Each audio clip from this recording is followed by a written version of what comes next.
আমার বোন তিলোত্তমা শেষ কথা আমার স্বর্গে মহাযুদ্ধ বৃত্রাসুরকে কেউ বধ করতে পারছে না। কি করে বধ করা হবে? দেবরাজ ইন্দ্রকে বলা হলো যদি দধিচি তার নিজের শরীর থেকে নিজের অস্থি দিয়ে বজ্র বানায় তাহলে পারে দেবরাজ ইন্দ্র সেই বজ্র দিয়ে বৃত্রাসুরকে বধ করবে। সকলে মিলে গেলেন দধিচির কাছে। দধিচি বললেন মানব কল্যাণে আমার আত্মত্যাগ, জগতের কল্যাণে আমার আত্মত্যাগ।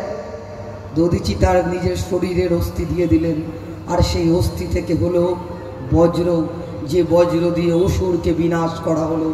আমার বোন তিলোত্তমা এই যুগের এই সময়ে বাংলার দধিচি নিজের অস্ত্র দিয়ে, নিজের জীবন দিয়ে, নিজের অস্থি দিয়ে আমাদের হাতে বজ্র দিয়েছে, আমাদের হাতে আরুদ দিয়েছে, আমাদের হাতে অস্ত্র দিয়েছে। আর আমরাও বলেছি শেষ দেখে ছাড়বো, অসুর বিনাশ হবেই, অসুর বিনাশ হবেই, আজ নয়তো কাল বিচার পাবেই, আর বিচার ছিনিয়ে আনবে জনতা।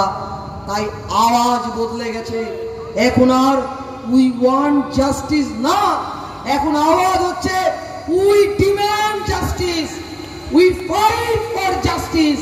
আর मरते दम तक लड़ाई जारी रहेगा, देखा जाएगा किसमें कितना है दम।